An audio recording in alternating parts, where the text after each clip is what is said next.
The day Ethan Caldwell walked out of Brighton Freight Solutions, nobody stopped him. 9 years of his life, 9 years of late nights, missed dinners, and problems solved before anyone else even noticed them. And not a single person in that building said, "Wait." The man who kept everything running just picked up a cardboard box, walked past the front desk, and pushed through the glass doors into the cold. What happened inside that company in the weeks that followed would shake every person who'd ever taken a loyal employee for granted. If that hits close to home, subscribe and stay until the end, because this one's going to stay with you. Drop your city or country in the comments. I want to see how far this story travels. The alarm went off at 5:15, same as always. Ethan Caldwell didn't groan, didn't fumble for the snooze button. He just lay there for a moment in the dark, staring at the ceiling of his apartment on Mercer Street, listening to the radiator knock and hiss the way it always did in November. Then he sat up, put his feet on the cold floor, and started the day. That was Ethan. Methodical, steady. The kind of man who kept things moving not because anyone asked, but because it didn't occur to him to do it any other way. He'd been at Brighton Freight Solutions for 9 years. Started as a logistics coordinator straight out of college, working under a regional manager named Howard Briggs, who smelled like coffee and old paper and had a habit of tapping his pen on the desk when he was thinking.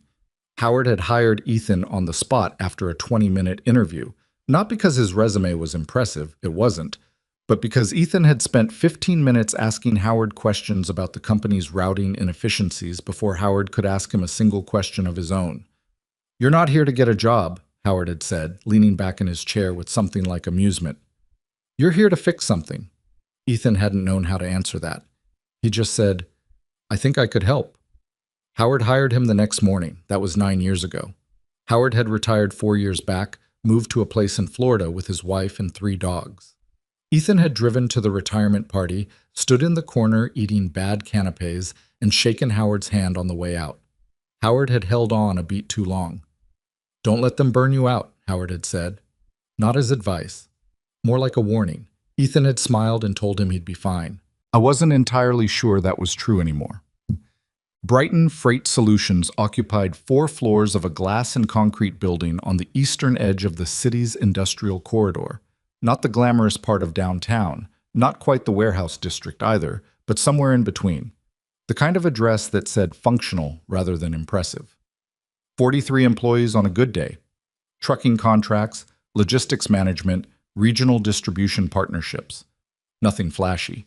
The company made money because it moved things reliably, on time, without drama. That had been the pitch for 30 years. Ethan's job title, Senior Operations Coordinator, didn't really capture what he actually did. His official duties were scheduling, routing adjustments, and client communication. His actual duties were closer to fix whatever's broken, figure out why it broke, stop it from breaking again, and do it before anyone important notices it was broken in the first place. He was good at it, not in a way that generated much praise, because the nature of the work meant that success looked like nothing happening. A shipment reaching its destination on time looked identical to a shipment that would have been 4 hours late if Ethan hadn't rerouted it through Springfield at 2 in the morning. Nobody throws a party for a problem that never became a problem. He understood that. He'd made his peace with it. His office, if you could call it that, was a corner desk on the 3rd floor, wedged between a filing cabinet and a window that looked out over the parking lot. He had a photograph of his sister Nora and her 2 kids tacked to the wall beside his monitor. A coffee mug with a chipped handle that he'd been meaning to replace for 2 years.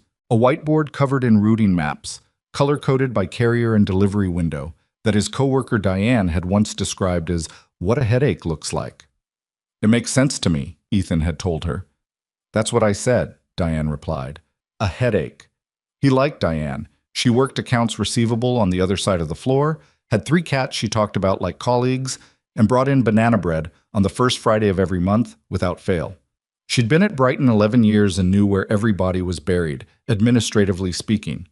They weren't close exactly, but in the way of people who spend more waking hours together than with their own families, they understood each other without having to explain much. The first Monday in October, Marcus Whitmore arrived. Ethan heard about it before he saw it. There was a company-wide email at 8:45 that morning with the subject line. "Welcome to our new CEO," and a headshot of a man in his mid-40s, who had the kind of square jaw and confident posture that belonged on the cover of a business magazine. The email used words like transformative and operational excellence and competitive positioning. Diane appeared at Ethan's desk within 4 minutes of the email going out. She stood there reading it on her phone with her arms crossed. Transformative, she said flatly. Could mean a lot of things, Ethan said. Yeah. She looked up. It never means anything good. She wasn't wrong about that, as it turned out. Marcus Whitmore came from a logistics consulting background. That was the word that went around. And he'd spent 15 years advising companies on how to do more with less, which, in practice, Ethan had come to understand, usually meant doing the same with less and calling it efficiency. Marcus walked the floors in the first week like he was appraising a property, hands behind his back, asking questions that sounded like questions, but were actually statements about how things should be different. He stopped at Ethan's desk on a Thursday afternoon. You're Caldwell. Yes, Ethan said. Howard Briggs hired you. He did. Marcus looked at the whiteboard, at the filing cabinet, at the photograph of Nora's kids. Your scheduling system, Marcus said. It's analog. Parts of it, Ethan said. The digital system has gaps. I work around them. The gaps need to be fixed. The workarounds are redundant. Ethan looked at him. The gaps have been there for 6 years. I've submitted 4 written proposals to address them. Each one was tabled. There was a brief silence. Marcus studied him with an expression that wasn't quite hostile, more like the way you might look at a piece of furniture you weren't sure where to put. We'll talk more, Marcus said, and moved on. They did not talk more. Not that week, and not the next. What Marcus did instead was schedule meetings. A lot of them. With department heads, with external consultants, with a firm called Apex Strategy Group, whose representatives showed up in tailored jackets and gave presentations full of pie charts and phrases like streamlining operational throughput. The employees on the 3rd floor watched these meetings happen behind the glass-walled conference room and tried to read lips. They keep pointing at this chart with all the red, Diane murmured one afternoon, peering over the top of her monitor. Red means costs, Ethan said without looking up. They keep pointing at the biggest red section. That's personnel. Diane sat back in her chair. Great. The first change came in week 3. Overtime pay would now require pre-approval from a direct supervisor, with a 24-hour notice window. The 3rd floor went quiet when that memo circulated. Overtime had never been monitored that closely before, not because Brighton was generous, but because half the work that kept the company running happened in the margins, in the early mornings and the late evenings when someone noticed a problem and stayed to fix it. The new policy didn't account for that. It didn't account for the fact that freight didn't observe business hours. Ethan sent a brief memo to Marcus outlining the operational impact. Professional, factual, 3 paragraphs. He got back a response the same afternoon. Thank you for your input. The policy is effective immediately. He put the response in a folder. He started keeping that folder. By November, the atmosphere on the floor had shifted in a way that was hard to name precisely, but impossible to miss. People were quieter. Lunches got shorter. There was more checking of phones, more careful watching of the clock. A man named Terrence from the dispatch team had been let go in mid-October, budget reallocation, the official reason, and his desk sat empty for 2 weeks before anyone cleared it, which bothered Ethan more than he could reasonably explain. Terrence had been there 7 years. He'd brought his daughter in once for Take Your Child to Work Day and spent most of the morning showing her how the routing software worked. She'd asked so many questions that Ethan had given up his lunch break to keep answering them. Terrence had sent him a thank you email afterward that Ethan still had, somewhere. Nobody had a going-away party for Terrence. There wasn't time. It was a Tuesday, and by Wednesday the workload from his position had quietly redistributed itself across the remaining team without any formal announcement. That was how it worked now. Ethan absorbed his share and kept going. He didn't complain about it, partly because complaining wasn't his instinct, and partly because he understood, in a practical sense, that saying something would not change anything. What he did instead was document. He started keeping careful records of every routing decision, every workaround, every problem caught before it escalated. Not for any particular purpose, just because it seemed like the right thing to do. Because in his experience, the people who could show their work were the ones who survived. He started working later, not because Marcus's policy required it. He was careful now about formal overtime, but because the volume of work simply didn't fit inside regular hours anymore. He'd sit at his desk after most of the floor had emptied and work through carrier confirmations and delivery exceptions and client queries in the quiet. Diane sometimes walked past on her way out and paused at his desk. "Go home, Ethan. I'll be done in 20 minutes. You said that last Tuesday." "This Tuesday, I mean it." She'd shake her head and leave, and he'd sit there another hour and a half and feel, dimly, the way you feel when you're doing something you know you shouldn't but can't quite stop. His apartment was quiet. That was the thing. There was nobody waiting for him there. He'd had a relationship end 2 years ago. A woman named Cassandra, who was an urban planner, and who had told him, with a precision that still impressed him, that he was emotionally present but physically absent, and that she couldn't build something with a person who was always somewhere else in his head. She hadn't been wrong. He'd known she wasn't wrong even while she was saying it. So the apartment was quiet, and the office was at least occupied, and it was easier to stay than to go home to the silence and think about all the things that were slowly accumulating. The first week of December arrived with a cold snap and a nor'easter that hit the Mid-Atlantic distribution corridor hard. 2 carrier partners had weather delays. A warehouse facility in Harrisburg lost power for 6 hours. 3 major clients had time-sensitive shipments sitting in limbo, and the phones were ringing constantly. Ethan worked 42 hours in 3 days.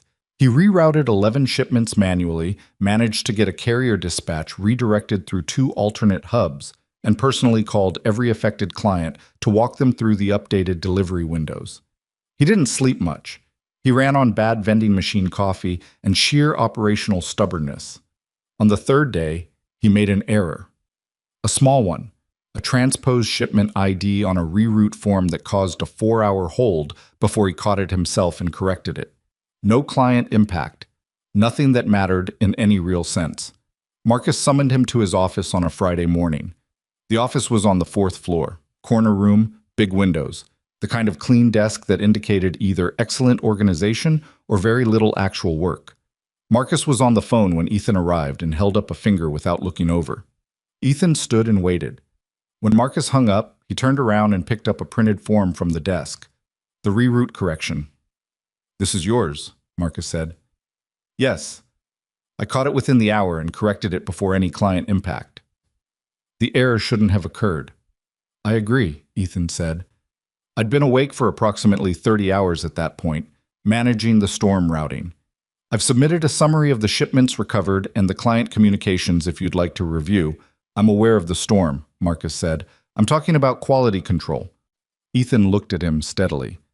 "I am too. I'm saying that one minor error, self-corrected with no external impact, over the course of a 3-day emergency response where I covered approximately 2.5 positions worth of work, isn't a quality control failure. It's a workload issue." Marcus set the paper down. "We expect our senior coordinators to maintain standards regardless of conditions," he said. "That's what the title means." Ethan didn't say anything for a moment. Outside the window behind Marcus's desk, the city looked gray and cold and ordinary. "I understand," Ethan finally said. "Good. That'll be all." He walked back to his desk, sat down, and stared at his whiteboard for a long time. The color-coded routes. The carrier windows. 9 years of accumulated knowledge about how to keep the whole thing moving, annotated in dry erase marker across a board that Marcus had looked at and called redundant. He picked up his phone and called his sister Nora. She picked up on the 2nd ring. He could hear her kids in the background, the familiar chaos of a house that had people in it. "Hey," she said. "Everything okay?" "Yeah," he said. Then, "Not really." She waited. That was one of the things about Nora, she didn't fill silences prematurely. "I think I've been confusing loyalty with something else," he said. "Like what?" He thought about it. "Like a personality trait. Like it's just part of who I am instead of something I choose." There was a pause on her end. One of the kids said something loudly about a missing shoe. "Ethan," Nora said carefully, "what happened?" "Nothing specific," he said, "but everything specific. I don't know." He leaned back in his chair and looked at the photograph tacked to the wall. Nora's two kids on a beach somewhere, squinting into the sun, mid-laugh. I've been here 9 years and I just got dressed down for making one mistake during a 72-hour crisis because standards don't care about context. That's not okay, Nora said. No, he agreed. It's not. He didn't quit that day. He went home, made dinner, went to bed at a reasonable hour for the first time in weeks, and got up the next morning and went back. Because that was what he did.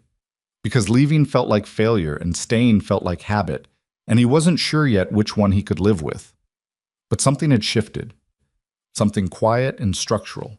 The way a foundation doesn't crack all at once but settles over time, until one day you notice the door doesn't close the way it used to.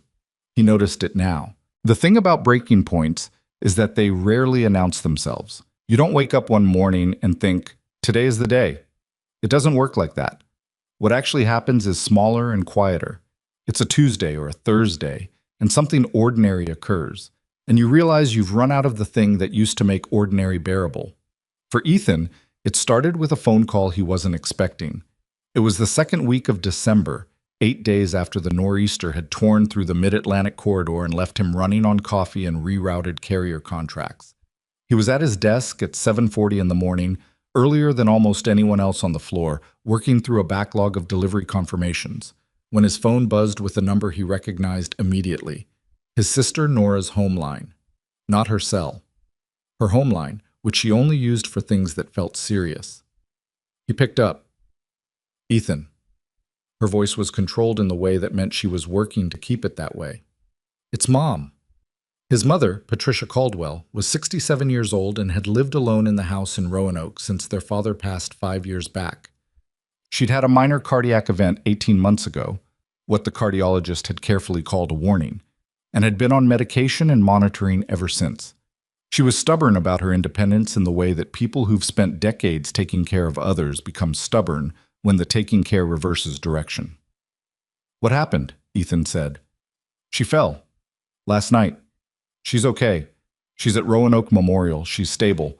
But she broke her wrist and they're keeping her for observation because of the heart history. How bad is the wrist? Bad enough. She needs surgery. Minor surgery. But still, Nora exhaled.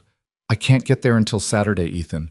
I've got Daniel's school thing on Thursday, and the kids have... I'll go, he said. You sure? She's my mother. He said it simply, without drama, because it was simply true. He hung up and sat for a moment looking at the whiteboard, at the color-coded routing maps and carrier windows, and then he picked up his phone again and pulled up Marcus Whitmore's calendar. Marcus had a slot at 9.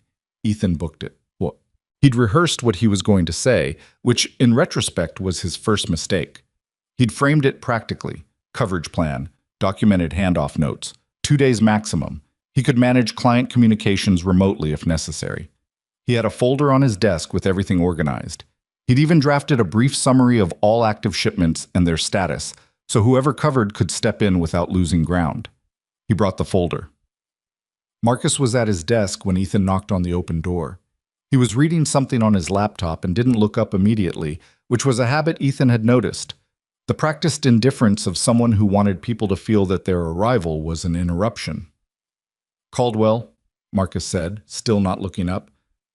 I need to request 2 days of personal leave, Thursday and Friday. Ethan came in and placed the folder on the edge of the desk. My mother had a fall last night. She's in the hospital in Roanoke. Broken wrist, surgery scheduled. She lives alone. I've prepared handoff documentation for all active accounts. Coverage can be managed between Diane and... We're in the middle of the quarter close, Marcus said. He closed the laptop. His expression was not unkind exactly, but it had the particular blankness of someone who has already decided what they're going to say. December is our highest volume month. I know. That's why I prepared the handoff documentation.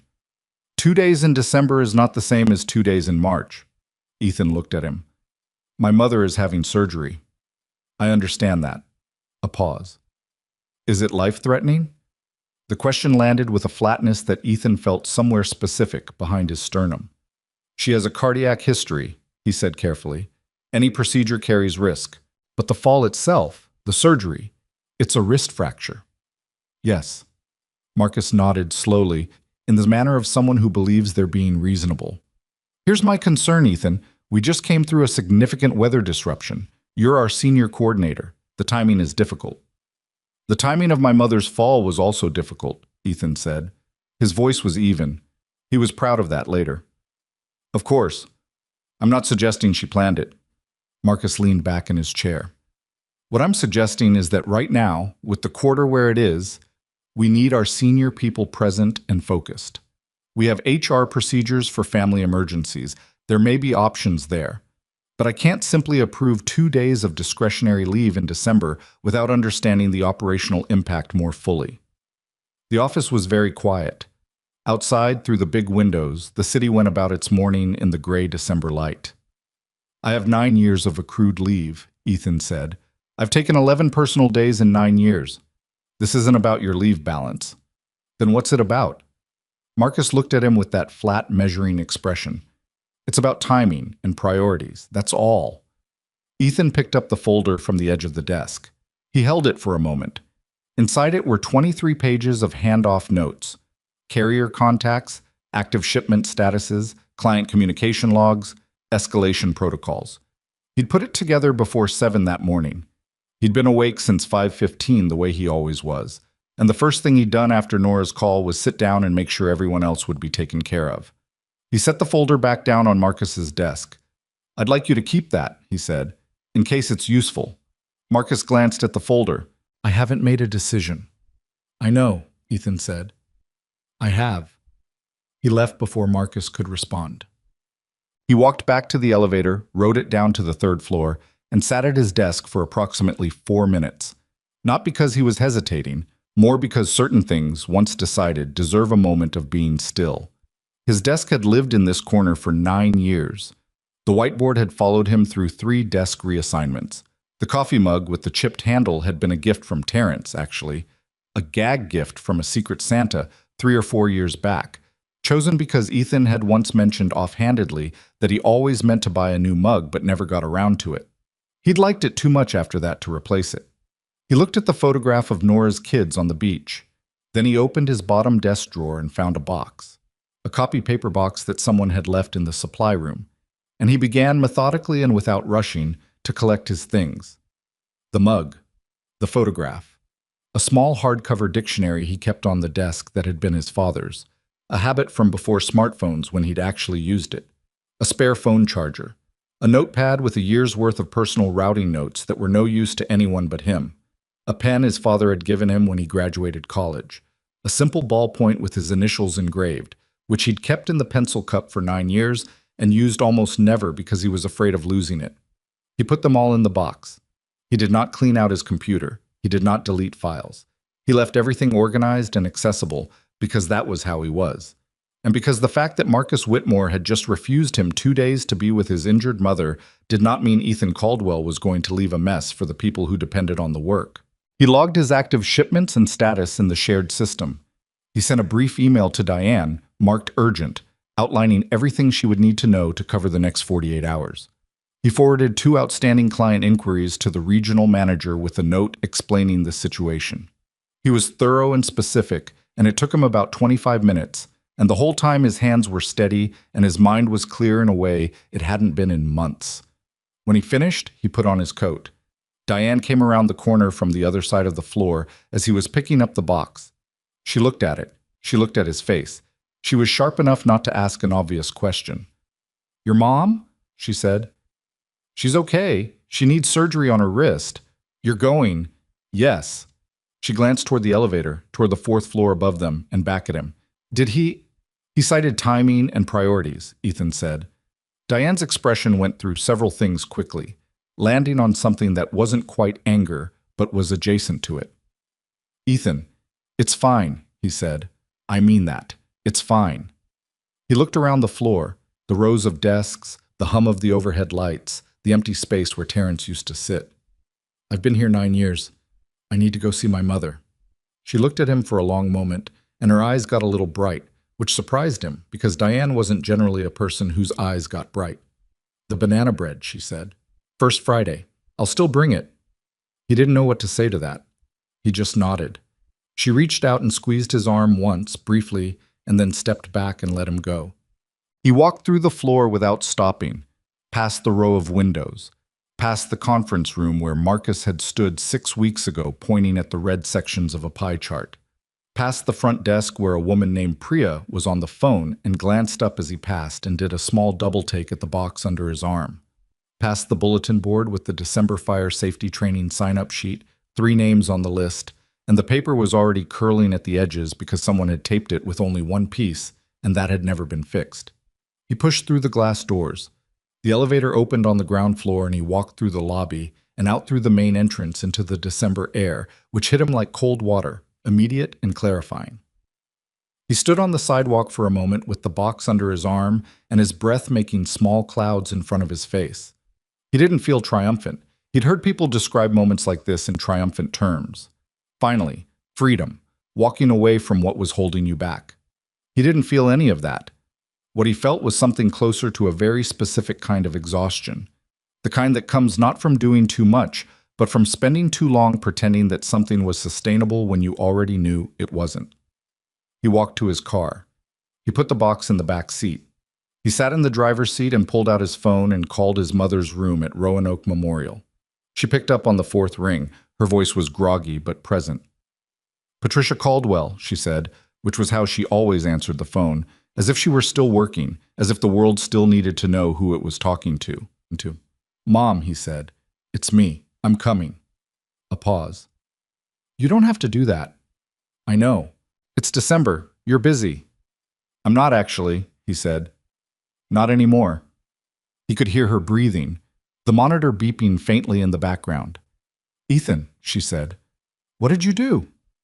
"I left," he said. Another pause. "Was it time?" she asked. He thought about the meeting with Marcus, the folder of handoff notes, the folder he'd been keeping for weeks, documenting every reasonable request that had been ignored. Terrence's empty desk. 42 hours and 3 days and a reprimand for a transposed digit. Howard Briggs telling him at a retirement party, "Don't let them burn you out," as if he already knew how the story ended. "Yeah," Ethan said. "I think it was time about 6 months ago." His mother was quiet for a moment. He could picture her in the hospital bed, her silver hair pulled back, the stubborn set of her jaw, the expression she'd had his whole life that managed to communicate simultaneously, "I told you so, and I'm proud of you. Drive carefully," she said. "The 77 gets icy past Blacksburg." "I know, Mom. And stop somewhere and eat something real, not drive-through." "I'll try." "Ethan." Her voice shifted, just slightly. "I'm glad you're coming." "I know," he said. "Me too." He drove for 5 hours. The highway unspooled under him in the gray December afternoon, the landscape transitioning from the dense sprawl of the metro area to the wider, emptier geography of Western Virginia. The Blue Ridge to the west, the bare trees lining the interstate like rows of antennae, the occasional hawk sitting on a fence post with the complete stillness of a thing that has no interest in your problems. He had a lot of time to think. He thought about Marcus, and the meeting, and the question, is it life-threatening? And the quiet brutality of that framing, the way it treated human circumstance as a variable to be assessed for operational risk, rather than just a thing that was happening to a person. He wasn't furious about it. He'd moved past furious somewhere around the 2nd hour. What he felt now was something cleaner, a kind of settled clarity about the fact that he'd worked for 9 years in a place that had recently, not always, but recently, and increasingly, stopped seeing him as a person. He thought about the handoff notes, the folder with 23 pages of documentation he'd put together in the dark hours of the morning, before 7, after his sister's call, because his instinct had been to take care of the work before he took care of himself. He sat with that for a while on the highway between Staunton and Lexington, the heater running, the radio low, and he felt something uncomfortable about it. Not guilt, but a kind of recognition that the habit of placing the company's needs above his own had been going on so long he'd stopped noticing it was a choice. It had always been a choice. He'd just kept making it automatically, the way you keep turning the same way home even after the road's been closed, out of pure habit, until one day someone puts up a barrier and you have to find a different route. He thought about his mother, in the hospital bed in Roanoke, who had spent 35 years raising 2 kids largely on her own after his father's work took him away more than it kept him home, and who had never once asked either of her children to prioritize her over their own lives, which was its own kind of thing to sit with. He thought about Cassandra, the urban planner, who had told him he was emotionally present but physically absent, and who had been right about that in a way that applied not just to their relationship, but to the broader shape of his life. Always somewhere in the margins of a job, always just one more problem away from being fully where he was. He stopped at a diner outside of Roanoke, like his mother had told him to. He ordered a patty melt and coffee and sat at the counter and looked out the window at the parking lot, at the other people eating dinner on a Wednesday in December, and there was something unexpectedly peaceful about that, about being a person in a diner on an ordinary night, going to see his mother, having nowhere else to be. The waitress refilled his coffee without asking. "Traveling?" she said. "Visiting family," he said. She nodded like that was a perfectly normal answer, because it was, and moved on. He sat there and ate his dinner and didn't check his work email once, and when he paid and walked out to the parking lot, the cold air smelled like wood smoke from somewhere nearby, and the sky above Roanoke had that particular deep blue it gets just after sunset before it goes fully dark. And Ethan Caldwell stood in the parking lot of a diner outside Roanoke, Virginia, and breathed. His mother was smaller than he remembered. She always was, when he went a long time between visits.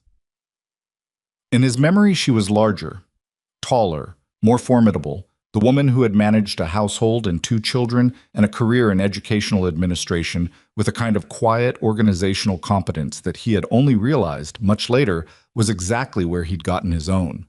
She was sitting up in the hospital bed with her right wrist bandaged and immobilized, and she looked tired and a little pale, but fundamentally like herself.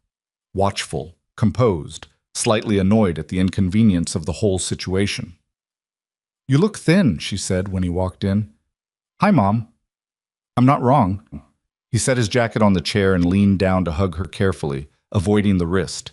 She held on a beat longer than usual. He didn't comment on it. He sat in the chair beside her bed and she told him about the fall.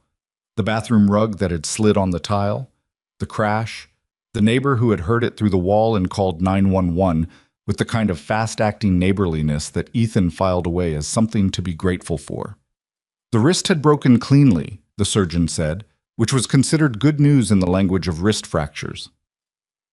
Surgery in the morning, home by the weekend if everything went as expected. "I don't want you hovering," she said. "You can take me home on Saturday and make sure the place isn't a disaster, and then you can go deal with your own situation." "My situation is fine," he said. She looked at him with the expression she'd been deploying since he was 8 years old, the one that communicated clearly that she was choosing not to argue about something she considered settled. "Ethan," she said, "Mom, what are you going to do?" He leaned back in the chair. The monitor beeped steadily. Down the hall, someone was talking in a measured, professional tone. A doctor, probably, explaining something to someone. "I don't know yet," he said. "I've got some savings. I've been careful about that." He paused. "I have some ideas." "Ideas," she said, neutral. "There are other companies. Better ones, maybe. I've had a few conversations over the years, people who've reached out." He rubbed the back of his neck. "I turned them down because I was committed to Brighton. And now you're not." "Now I'm not." He looked at her. "Was I wrong to stay as long as I did?" She was quiet for a moment. "I think you stayed as long as it made sense," she said. "And then things changed, and it didn't make sense anymore, and you stayed anyway out of habit, and because leaving felt like giving up." She adjusted her arm carefully. "That's not a character flaw. That's just how people work. The trick is noticing when the habit has stopped serving you." He nodded. Outside the window, the night had settled fully over Roanoke, the lights of the city visible in the distance, steady and indifferent. "I noticed," he said. "I know you did," she said. "That's why you're here." He stayed through this weekend. He slept on the fold-out couch at his mother's house after the hospital discharged her Saturday morning, and he restocked her kitchen and fixed a loose hinge on the back door she'd been meaning to deal with since September, and he sat with her in the evenings while she watched the news and complained about it, and it was ordinary in a way that felt like something he hadn't been able to afford in a while. On Saturday evening, he checked his phone and found 12 emails from Brighton Freight Solutions. 3 were client inquiries that had been forwarded to him incorrectly. 4 were system notifications. 1 was from the regional manager, Trevor Gaines, asking if Ethan was available to walk him through the Harrisburg carrier situation. 1 was from Diane. Not about work, Just 2 lines. Hope your mom is okay. The banana bread was good. You were missed. There was nothing from Marcus Whitmore. He set his phone face down on the coffee table. There was one email he'd noticed but hadn't opened yet, from an address he didn't immediately recognize, a Glen Ridge Logistics domain. He opened it Sunday morning while his mother was still asleep. It was from a man named Daniel Cho, operations director at Glen Ridge Logistics, who wrote with a directness Ethan appreciated. He'd heard through mutual industry contacts that Ethan might be in transition, and while he understood the timing might not be right, he wanted to reach out and say that if Ethan was open to a conversation, Glen Ridge would be interested in having one. Ethan read the email twice.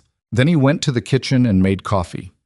Real coffee, from his mother's ancient percolator that she refused to replace, and stood at the kitchen window looking out at the backyard where the oak tree had dropped most of its leaves and the bird feeder needed refilling. And he thought about the word transition and how strange it was that the most accurate word for where he was also somehow the most hopeful one. He typed a reply. Short, professional, measured. Thank you for reaching out. I'd be glad to have a conversation. I'm available starting next week. He sent it before he second-guessed himself. His mother came into the kitchen 20 minutes later, her wrist in its splint, her hair not yet done, the comfortable dishevelment of a woman in her own home. She looked at him, and looked at the coffee and poured herself a cup without saying anything. You're thinking about something, she said. I got an email, he said. Another company. Someone reached out. And? And I said I'd talk to them. She nodded, wrapped both hands around the mug, careful with the splint. The morning light came through the kitchen window at a low December angle and caught the steam rising from the coffee. Good, she said. He drove back to the city on Sunday afternoon. The highway was quiet the way Sundays always are, a different quality of traffic, people returning from things rather than going to them.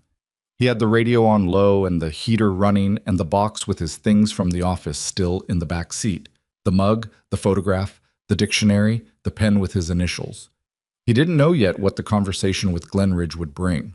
He didn't know if it would be the right thing, or if leaving Brighton had been, or whether any of the decisions he'd made in the last 72 hours would look the same to him in 6 months. That was the thing about breaking points. They clarified the present moment with extraordinary precision, but they didn't say anything about what came next. They just said, not this. He merged onto the interstate. Ahead of him, the city's skyline was visible in the late afternoon haze, gray and real and full of the usual complications. He turned the radio up slightly and kept driving. The Monday after Ethan left, nobody at Brighton Freight Solutions said the word resigned. That was the first strange thing. Marcus Whitmore's office sent a brief email to the third floor Friday afternoon after Ethan was already on the highway to Roanoke, stating that Ethan Caldwell was taking personal leave and that coverage responsibilities would be redistributed temporarily. It used the word temporarily twice. It did not mention that Ethan had walked out carrying a box.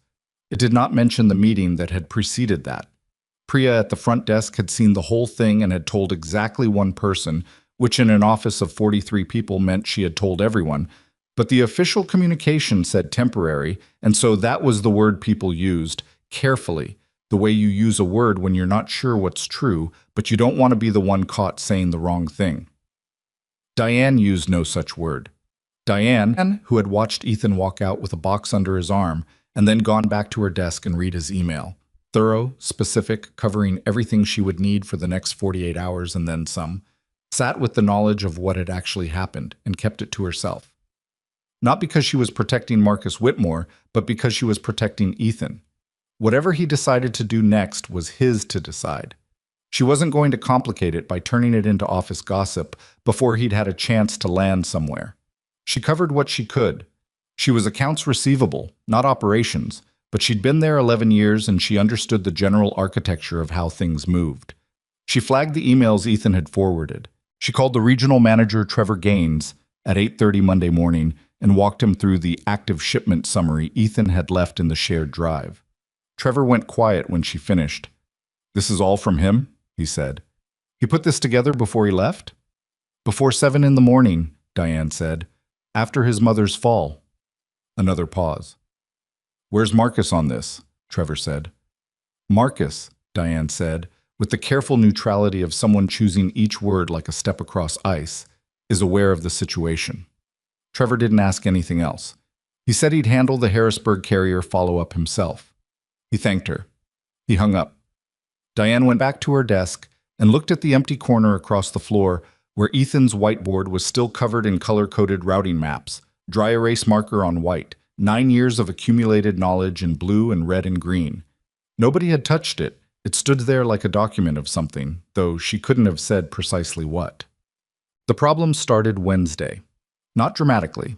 That was the thing. There was no single catastrophic failure, no moment where everything collapsed at once, and the cause was obvious. It was smaller than that and worse, in a way, because small failures are easier to explain away, easier to attribute to coincidence or individual error, right up until there are enough of them that the pattern becomes impossible to ignore. The first problem was a carrier confirmation for a shipment going to a distribution hub in Columbus. The confirmation had been sitting in a shared inbox, flagged as routine, but it had a footnote, a rate adjustment clause that kicked in if the shipment exceeded a certain weight threshold. Ethan would have caught it. He caught things like that automatically, the way experienced drivers register hazards before they consciously register them.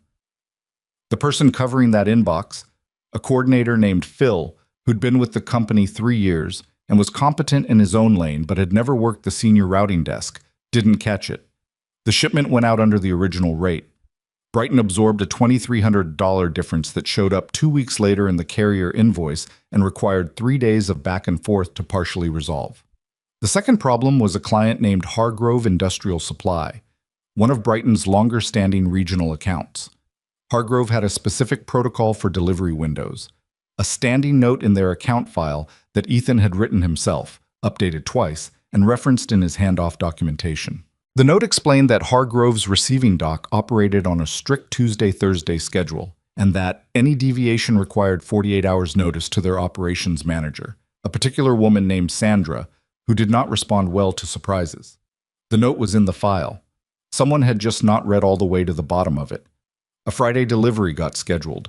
Sandra called Brighton at 3 in the afternoon to inform them, with a precision that left no room for interpretation, exactly how she felt about that. The call was routed to Trevor Gaines because nobody else knew what to say. Trevor handled it. He'd been handling things for 30 years and he was good at it. He smoothed it over with Hargrove, barely, and at the cost of a rate concession that Marcus would later describe in a budget meeting as an anomaly. And then he sat at his desk and pulled up Ethan's handoff notes from the shared drive and read them top to bottom. He read them again. Then he walked upstairs to Marcus Whitmore's office. Trevor Gaines was 54 years old. He had the particular physical quality of a man who had once been lean and athletic and had since become something denser, broader, heavier, the kind of build that came from 25 years of desk work and business travel, and meals eaten at irregular hours in regional airports. He'd been regional manager at Brighton for 11 years, and had been through 2 ownership transitions and 1 near bankruptcy, and a period where the company had briefly tried to pivot into pharmaceutical freight, which had not worked. He had survived all of it because he understood what was actually worth worrying about, which was a skill rarer than it looked. He sat down in Marcus's office without being invited to sit. "We have a Hargrove situation," he said. "I'm aware," Marcus said. "I handled it, but I want to talk about the broader issue." Marcus leaned back. "The coordinator coverage." "The coordinator coverage," Trevor said. He set Ethan's handoff document on the desk. "You see this?" Marcus looked at it without picking it up. "Caldwell sent it." "Before he left," Trevor said. "Before 7 in the morning, after his mother had been in the hospital for less than 12 hours. He tapped the stack of papers. 23 pages. Active shipments. Carrier contacts. Account-specific protocols. Escalation procedures. The Hargrove doc note is on page 14. The carrier rate clause issue is the kind of thing that's in his head, which is the problem. It's in his head, not on page 14 or any other page, because nobody told him to write it down because we all just assumed he'd be there. Marcus was quiet for a moment. "What's your point, Trevor?" "My point is that Caldwell is not on temporary leave. My point is that he walked out of here because you told him his mother's surgery wasn't sufficient reason to miss 2 days of December. And now we have a Hargrove concession and a Columbus carrier invoice and 2 more clients whose accounts I'm actively worried about because the institutional knowledge required to manage them is not in any system we have. It's in the head of a man who is currently not employed here." Marcus's expression didn't change much, but something behind it shifted slightly, the way pressure shifts in a room when a window is opened. He can be re-engaged, Marcus said. He can be apologized to, Trevor said, which is a different thing and the first step. I don't think... With respect, Trevor said, and paused, because the phrase was doing real work there. I've been here 11 years. I've watched a lot of people come and go. The ones we've regretted losing, we've always known we'd regret it before they were out the door. The difference is whether we did anything about it. He picked up the handoff document and stood. Caldwell documented everything he could. The things he couldn't document are the things we're going to keep running into for the next 6 months. I'd like permission to reach out to him. Marcus looked at him for a long moment. Give it 2 weeks, he said finally. Trevor Gaines looked back at him with an expression that said, plainly, that 2 weeks was going to cost them something, but that he understood the political geometry of the situation and was willing to operate within it. 2 weeks, he said. All right, so the 2 weeks cost them a mid-sized client. Clearwater Distribution had been with Brighton for 6 years. They weren't Brighton's largest account, but they were reliable, consistent volume, prompt payment, the kind of relationship that didn't generate drama because both sides understood what the arrangement was and respected it. Ethan had managed the Clearwater relationship personally for 4 of those 6 years. He knew their logistics coordinator, a methodical man named Frank Deller, well enough to have had 2 conversations at industry events that had gone on longer than they needed to and touched on things other than freight. Frank was the kind of person who noticed when his point of contact changed, and who considered continuity a feature rather than a formality. When Frank called Brighton on December 22nd with a question about a Q1 contract renewal and was transferred to Phil, who then transferred him to a junior coordinator named Gwen, who had been at the company 8 months, and then to Trevor's voicemail.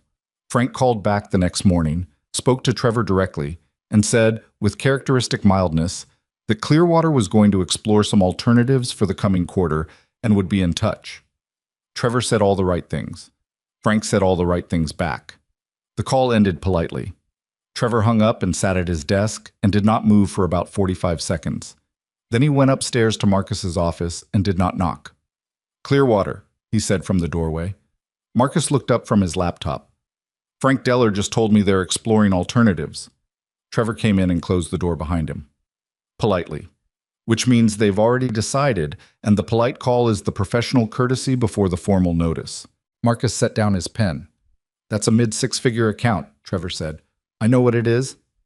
Do you know why it's walking? Trevor said. He wasn't raising his voice. He had no need to. Frank Deller worked with Ethan Caldwell for 4 years. He called in with a renewal question and got bounced between 3 people, none of whom knew him, none of whom knew the account history, and none of whom were Ethan. He stopped. Frank didn't say that. He was too professional to say that. But that's what happened. The office was quiet. Through the windows, the city was doing its usual thing, indifferent to the interior drama of a mid-sized freight company on the 23rd of December. Call Caldwell, Trevor said. Marcus was silent for a moment that went on long enough to be a statement of its own. Then he said, Do you have a number for him? I have his cell, Trevor said. I'm asking for authorization to reach out on behalf of the company. Another pause. Make the call, Marcus said. Ethan was in a coffee shop on Carlisle Street when his phone rang with Trevor's number. He'd been there most of the morning. It was a place he'd started coming to since returning from Roanoke, a corner spot with decent Wi-Fi and coffee that was better than what he made at home, where he'd been working through some things, job applications, mostly. The conversation with Daniel Cho at Glen Ridge had happened the previous week, a video call that had gone better than Ethan had expected, relaxed and substantive, the kind of conversation where both sides were actually listening, nothing finalized, but real. He stared at Trevor's name on his phone screen for 3 rings, then he answered. Trevor, he said, Ethan. Trevor's voice was the same as always, unhurried, a little rough, the voice of someone who'd been on a lot of calls over a lot of years. How's your mother? She's recovering, Ethan said. Surgery went fine. She's home. Good. I'm glad. A beat. I'm going to skip the preamble because you're a straight-ahead kind of person and you deserve a straight-ahead conversation. We're having a hard December. Ethan looked out the coffee shop window at the street. A woman was walking a very small dog in a very large coat, and they both looked miserable about the cold in exactly the same way. I heard, Ethan said. Did you? Industry's small, Trevor. Fair enough. Trevor paused. I'm calling to ask if you'd be open to a conversation about returning, on different terms. Ethan picked up his coffee cup and found it was empty and set it back down. What terms are you thinking? Whatever makes it worth your while, Trevor said. I mean that straightforwardly. There's been a recognition, at a senior level, of the value of what you contributed and the circumstances under which you left. I think there's a genuine willingness to correct that. A genuine willingness, Ethan said. For Marcus as well, Trevor said. I won't tell you it was an easy sell, but we lost Clearwater last week. There was a silence on the line. I'm sorry to hear that, Ethan said, and he meant it in the complicated way that a person means something that is both true and also not fully their problem anymore. 6-year account, Trevor said. Frank Deller. He didn't say your name, but he didn't have to. Ethan was quiet for a moment. The coffee shop made its ambient noises around him. The hiss of the espresso machine, someone's laptop keys, 2 women at the next table discussing something in low, intent voices. Trevor, Ethan said, I appreciate the call. I genuinely do. And I have a lot of respect for you. But I need to be honest with you. I'm in conversations with another company right now, and they're going well. Before I have any kind of discussion with Brighton, I'd want to know that what happened in December, not just my mother's situation, but the pattern of the last 4 months, was actually understood and not just inconvenient. What would that look like to you? Trevor asked. It would look like a conversation with Marcus, not about terms, just a real conversation about what happened. He paused. If he's willing to have that, then I'm willing to listen. If this is about getting me back in the seat because of Clearwater, I'm not interested. Trevor was quiet for a beat. That's fair, he said. I'll take it back. Okay, Ethan said. And Ethan, Trevor's voice shifted slightly. For what it's worth, from me, personally, the way it went down was wrong. You should hear that from more people than just me. But you should hear it from me regardless. Ethan looked down at his empty coffee cup. I appreciate that, Trevor, he said. I really do. He sat in the coffee shop for a while after the call ended, ordered another coffee, thought about the conversation the way he thought about routing problems, methodically, from multiple angles, looking for the thing that wasn't obvious at first. He wasn't sure what he felt. He'd expected that a call from Brighton would produce a cleaner reaction, anger, or satisfaction, or the particular vindication of being proven right. What he actually felt was more complicated and less satisfying. There was no pleasure in the Clearwater news. He'd worked that account. He knew Frank Deller's professional habits and the specifics of what Clearwater needed and the particular way Frank liked to be communicated with. And the fact that all of that had dissolved the moment Ethan walked out was not a victory. It was just a loss, the kind that happens when things aren't built to last beyond one person. He thought about going back. He held the idea up and examined it from different directions, trying to be honest with himself about what was pulling at him.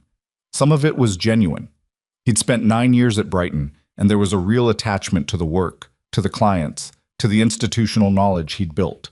Some of it was habit, the same habit that had kept him there 6 months past when he should have left. The deep groove of familiarity that felt like belonging, even when the evidence suggested otherwise.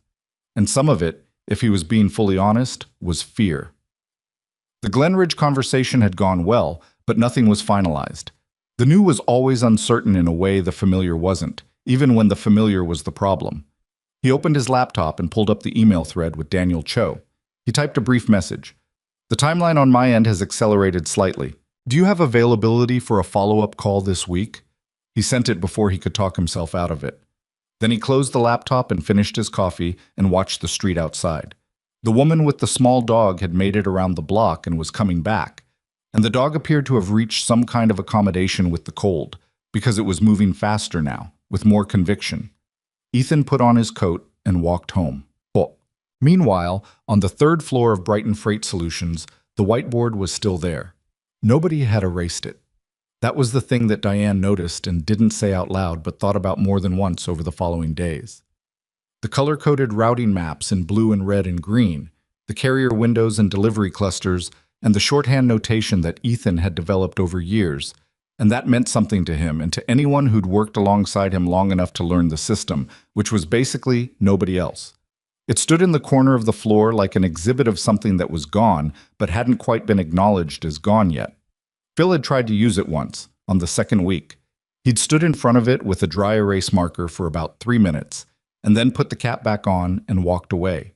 Because the existing annotations were organized in a logic he couldn't fully reverse engineer, and writing over them felt like destroying something he didn't understand well enough to destroy. So the whiteboard stayed. And the third floor worked around it, and the December volume pressed down on everyone, and 2 more minor client issues surfaced in the week before Christmas. Nothing catastrophic, nothing that made the news. Just the kind of friction that accumulates when the person who knew how to prevent it is no longer there. Small things. A missed escalation window. A billing dispute that took 4 calls to resolve instead of 1.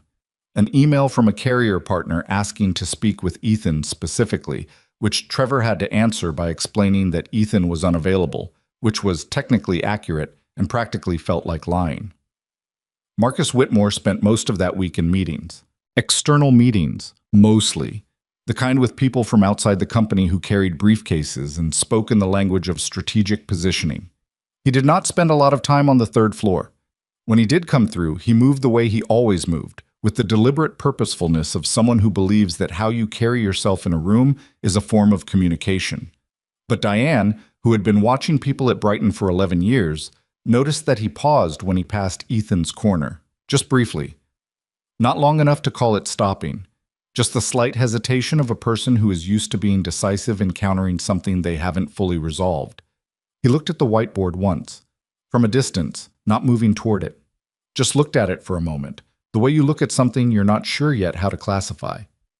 Then he moved on. Oh, the call between Marcus and Ethan happened on the 27th of December, a Thursday, 3 days after Christmas. Ethan had proposed the call, or rather, he'd said he was open to a conversation, and Trevor had set it up, and the logistics of that had involved a certain amount of back and forth that Trevor navigated without complaint. Ethan was in his apartment. It was a gray morning, the week between Christmas and New Year's, that always had a provisional, slightly unreal quality. The old year not quite over, the new one not quite started, everything temporarily suspended. He answered at the agreed time. Marcus was already on the line when the call connected, which Ethan noted. Ethan, Marcus said. Marcus. A pause, which Ethan did not fill. He'd learned, over the course of his career, that the most useful thing you could do in a difficult conversation was resist the instinct to smooth over the silence. I asked Trevor to set this up, Marcus said, because I thought a direct conversation was appropriate. I want to say, straightforwardly, that the way the situation in December was handled, your request for leave, my response, was wrong. I made a decision that prioritized operational convenience over a legitimate personal emergency, and that was the wrong call. Ethan listened. He hadn't been sure what he'd expected, something more defended maybe, or more hedged with qualifications. What he was hearing was closer to actual acknowledgement than he'd anticipated. I appreciate that, Ethan said. I mean that. I've also come to understand, Marcus continued, that the circumstances of your departure were the end of a pattern rather than an isolated incident, that I hadn't been, that the way I'd been running the operation hadn't given sufficient weight to the people doing the work. There was something effortful in the way he said it, like a person reading a sentence in a language they're still learning, technically correct but not yet natural. Ethan recognized that. It didn't make it less real. I want to be honest with you, Ethan said. I've been talking to another company. The conversations are serious. I'm not in a position to make a decision based on this call alone. I understand that, Marcus said. What I would say is, Ethan paused, choosing words carefully. What I'd want, if I were to consider any kind of return, isn't just different terms. It's a different understanding about what the work actually requires, about the fact that the institutional knowledge in that building isn't in the systems, it's in the people, and you can't demand more from the people while treating them as variables. The line was quiet for a moment. That's fair, Marcus said. I'm not saying that to be difficult, Ethan said. I'm saying it because it's true, and because if it isn't actually understood, nothing changes. I know, Marcus said. And then, after a pause that felt genuine, I'm learning that. Ethan sat with that for a moment. Outside his window, the city was its usual self, gray and real and indifferent, going on regardless. I'll think about it, Ethan said, genuinely. That's all I can offer right now. That's all I'm asking, Marcus said. They ended the call with the careful politeness of two people who had said real things and weren't sure yet what those things meant for what came next. Ethan set his phone down on the kitchen table and sat for a while in the quiet of his apartment. He thought about Trevor Gaines, who had sat down in Marcus's office without being invited and said what needed saying. He thought about Diane, who had covered what she could and brought banana bread on the first Friday and sent 2 lines that mattered more than she probably knew. He thought about Frank Deller and Clearwater Distribution and the whiteboard on the 3rd floor that nobody had erased. He thought about Daniel Cho at Glen Ridge and the follow-up call they'd scheduled for the following Tuesday, and the particular quality of that conversation. The feeling, rare enough to notice, of being spoken to as a peer rather than managed as a resource. He got up and made coffee. He stood at the window and looked at the gray December street and drank it while it was still too hot, burning his tongue slightly the way he always did because he was never patient enough to wait, and thought about the fact that he had, for the first time in a long time, more than one door in front of him. It was an unfamiliar feeling. Not comfortable exactly, but something adjacent to it. The specific discomfort of a person who has been in a narrow space for a long time and is still adjusting to the room. The follow-up call with Daniel Cho happened on a Tuesday, the last day of the year. Outside Ethan's apartment window, the city was doing what cities do on December 31st, bracing itself for something that was mostly symbolic, but that people treated with genuine weight anyway, as if the calendar turning actually changed the physics of things. Ethan had made a second pot of coffee and cleared space at his kitchen table and set up his laptop with the Glen Ridge Logistics website open in one tab and his notes from the first conversation in another. Daniel Cho was 41, based out of Glen Ridge's main office in Harrisburg, and had the particular communication style of someone who had been in logistics long enough to have no patience for vagueness, but enough self-awareness to know that directness without warmth just made people defensive. He got on the video call 3 minutes early, which Ethan noticed. His background was an actual office, bookshelves, a whiteboard with actual writing on it, a coffee cup that looked like it had been refilled several times already. "Ethan," he said, "good to see you again." "You too," Ethan said. "How's your mother?" Ethan paused a beat. "She's doing well. Wrist is healing. She's already irritated about the physical therapy schedule, which I'm taking as a good sign." Daniel smiled. "My dad broke his collarbone 2 years ago. Same energy. The irritation means they're back." "Exactly," Ethan said. The small talk lasted about 90 seconds, and then Daniel moved, with the naturalness of someone who didn't need a formal gear shift, into the substance of things. Glen Ridge had been growing, not explosively, but steadily, the kind of growth that created structural strain in ways that were hard to see from the outside but obvious from within. They'd added 3 regional accounts in the last 14 months, and their operations infrastructure had not kept pace. What they needed was not someone to manage existing systems, but someone who could assess what was broken in those systems and fix it, ideally before it became a client-facing problem. "That's a different job description than what I had at Brighton," Ethan said. "I know," Daniel said. "Is that a problem?" Daniel said. "Is that a problem?" Ethan thought about it honestly. "No," he said. "It's actually closer to what I was doing anyway. The title didn't match the job." "That's what I heard," Daniel said. He paused. "I want to be straight with you about something. The reason I reached out wasn't just because you were available. I'd heard your name before from Frank Deller at Clearwater." Ethan went still for a moment. "Frank mentioned me?" "Not recently. This was about 1.5 years ago at the Mid-Atlantic Freight Conference in Baltimore. I was talking to Frank about carrier relationships and he mentioned you by name, said you were the best operations contact he'd worked with in the regional space. Said you had the kind of institutional knowledge that usually walks out the door when people retire." Daniel leaned forward slightly. "When I heard you'd left Brighton, I thought it was worth making the call." Ethan sat with that for a moment. Frank Deller, the methodical man who didn't give unnecessary compliments, and who had just told Brighton he was exploring alternatives, had said that about him at a conference 1.5 years ago. In a conversation that had nothing to do with Ethan. In a conversation Ethan hadn't known about. "I didn't know Frank said that," Ethan said. People say things about you when you're not in the room, Daniel said. The useful ones are what you hear when you're not there to manage the impression. It was a good line. Ethan wrote it down without thinking, an old habit, and then felt faintly self-conscious about it. Daniel either didn't notice or chose not to comment. They talked for an hour and 20 minutes. About Glenridge's specific operational gaps, 3 of them, in Ethan's assessment after listening for 30 minutes, and he said so, which seemed to land well. About the structure of the role, the reporting lines, the degree of autonomy involved in the position. About compensation, which Daniel handled without awkwardness, laying out the number plainly and saying there was room to discuss it and meaning it. At the end, Daniel said, "Where are you?" "In terms of the decision?" "Yeah." Ethan leaned back. "I had a conversation with Brighton last week. They've acknowledged what happened and expressed interest in my returning. I'm taking it seriously." Daniel nodded. He didn't look rattled by this, which Ethan had half expected and which he respected. "What would make the difference?" Daniel asked. "Honestly," Ethan said, "the conversation with you feels different, but different isn't the same as better until I've had more time with it." "Fair," Daniel said. "Take the time you need. I'd rather you make the right decision than a fast one." He paused. "But I'll also say, we can move quickly when we need to. If Brighton makes you an offer and you want to come back to me before you decide, call me the same day. I'd rather lose a week than lose the candidate."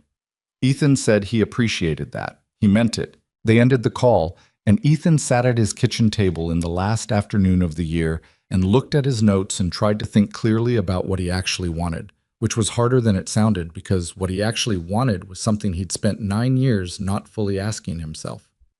The thing about being good at a job for a long time is that the job becomes part of how you understand yourself. Not in a way you necessarily choose, it just happens, gradually, the way any long habit becomes infrastructure. Ethan had been the person who kept Brighton running for so long that he'd started to experience the two things as synonymous. Brighton's problems were his problems. Brighton's clients were his responsibility. Brighton's operational gaps were his to fill. Whether or not filling them was technically in his job description or compensated or even acknowledged. He recognized this, sitting at his kitchen table on December 31st. He recognized it in the specific way you recognize something you've known for a while but haven't been willing to look at directly. The way you know, without letting yourself fully know, that a relationship has run past its natural end. His phone buzzed. A text from Nora. "Happy almost New Year. Mom says hi and that you should eat more. I concur. Call us tomorrow." He typed back. "Tell her I'm eating fine. I'll call tomorrow." A few seconds passed and then, "She doesn't believe you about the eating. I don't either." He put the phone down and went to the kitchen and made himself actual dinner. Pasta, from scratch.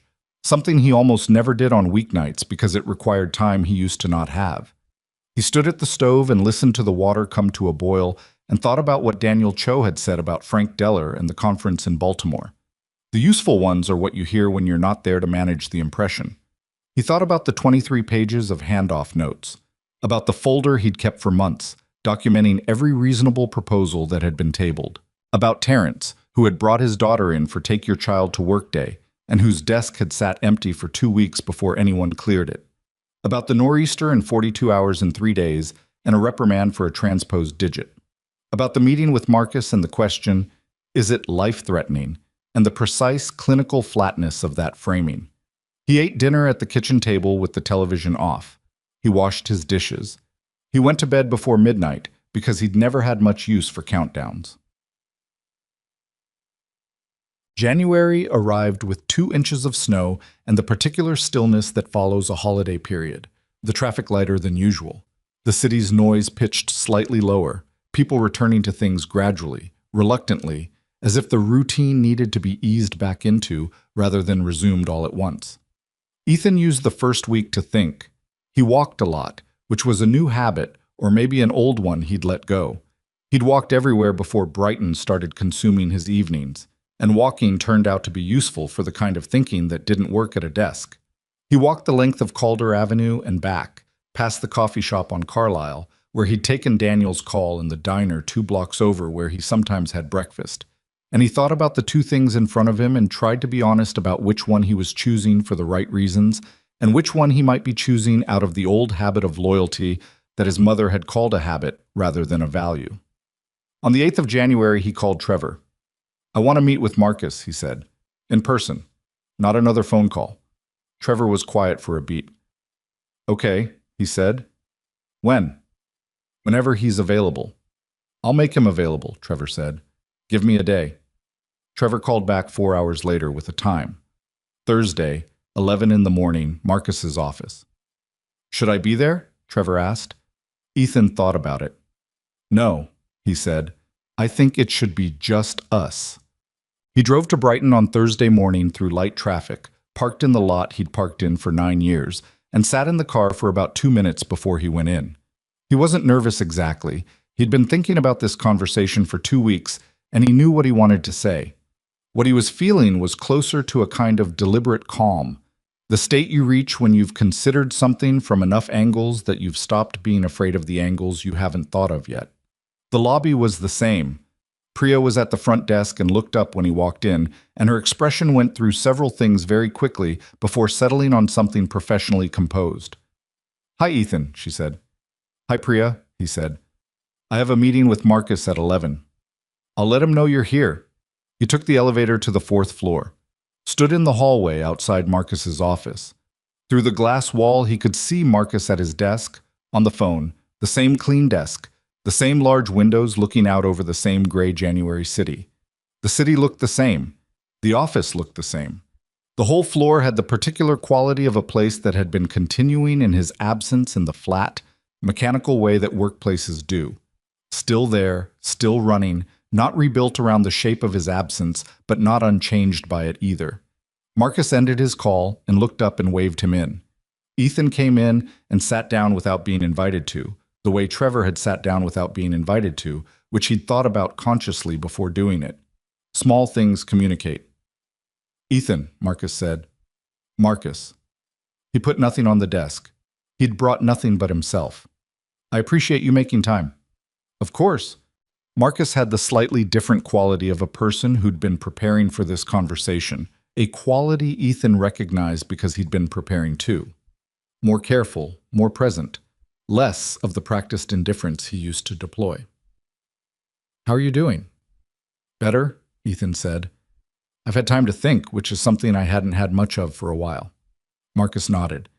"That's something I've been sitting with. The conversation we had in December, the leave request. I handled it badly." "Yes," Ethan said simply. Not to be unkind, just because there wasn't a more accurate word. Marcus didn't flinch from it. "I had a framing in my head when I came into this role, about what efficiency meant, about what it looked like to run an operation well. And that framing, I applied it to situations where it didn't fit." Ethan looked at him.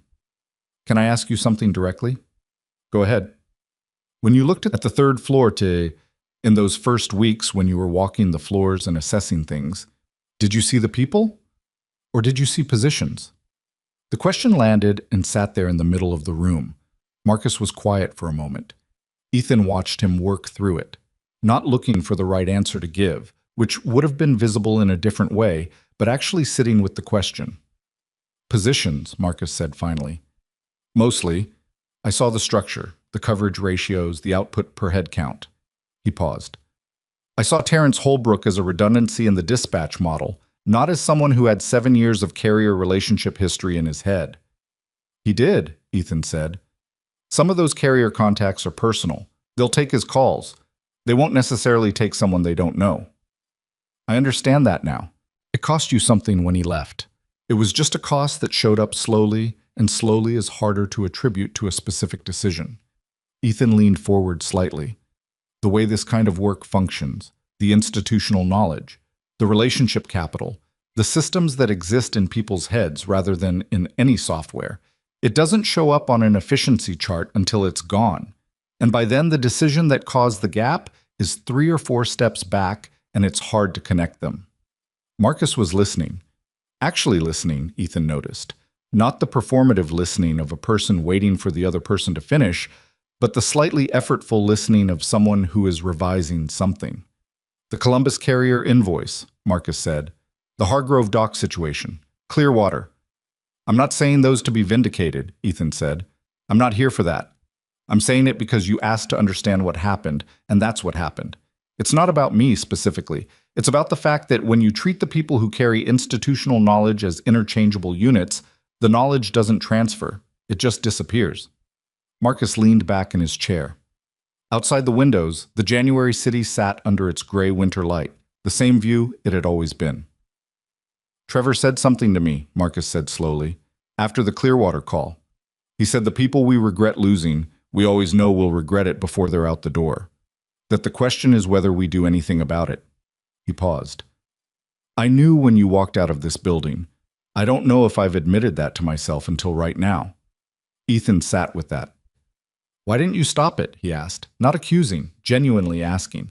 Marcus was quiet for longer this time.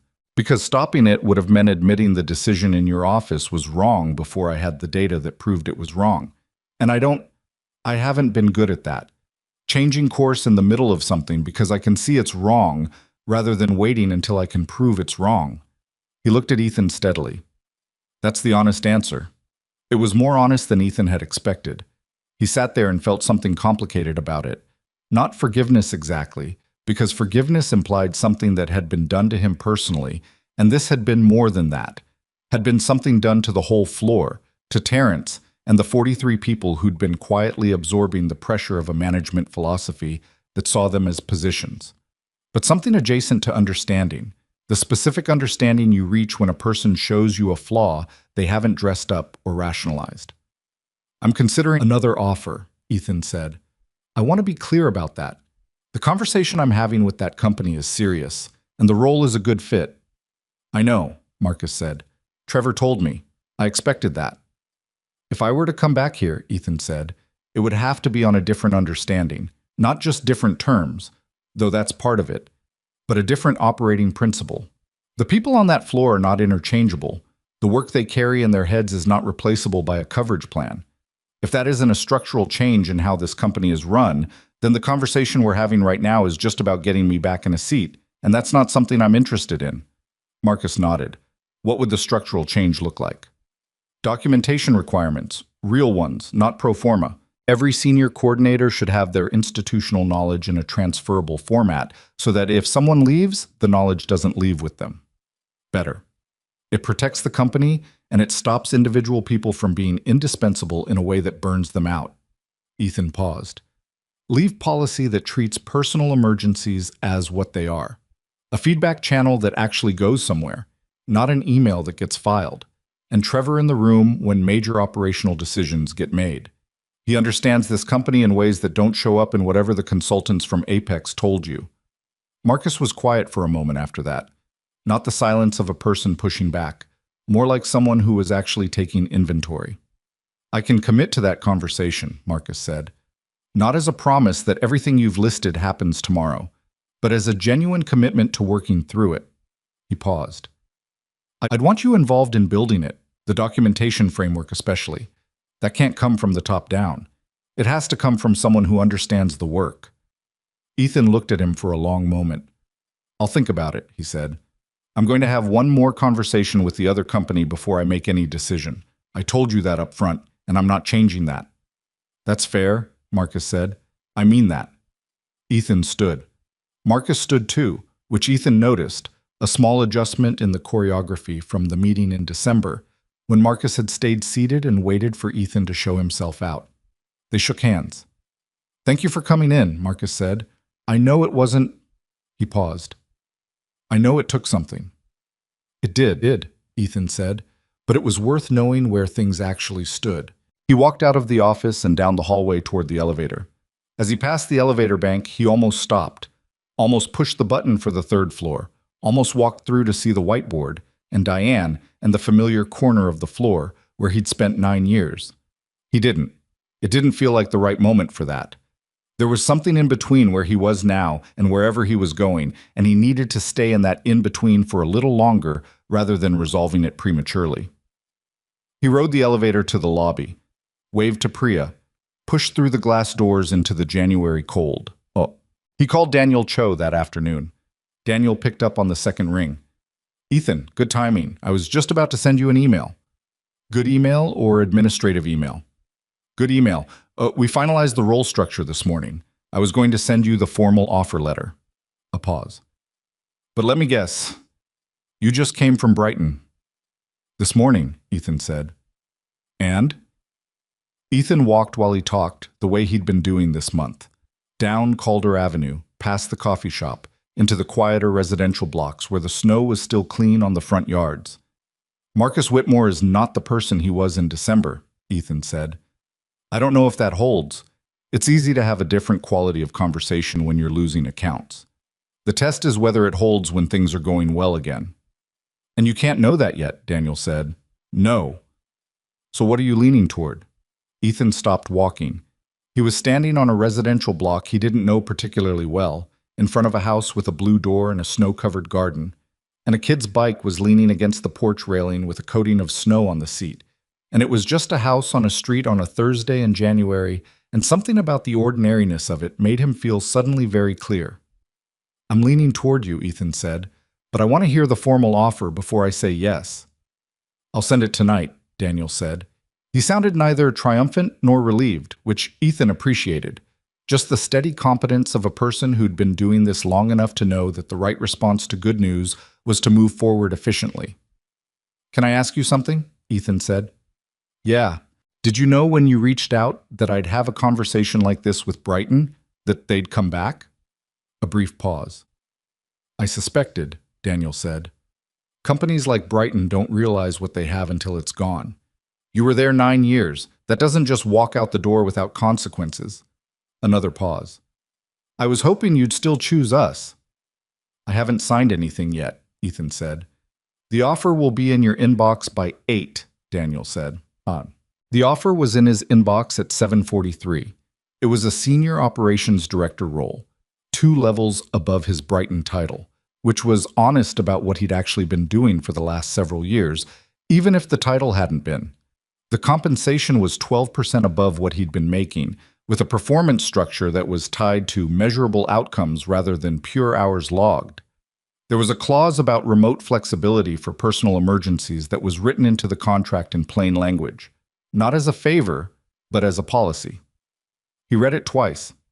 He sat at the kitchen table and drafted a brief counter, not because the offer was insufficient, but because he'd learned in 9 years of operations work that accepting the first number without discussion was a signal that you didn't know your own value, and he did know it now in a way he hadn't been sure he knew it 6 weeks ago. The counter was modest. 2 points, a slightly higher base, and clarification on the scope of the carrier relationship portfolio he'd be inheriting. Both were reasonable. Both were things he genuinely needed to know. He sent it at 10:30. Daniel replied at 10:48. Base accepted. We'll send updated carrier portfolio overview tomorrow.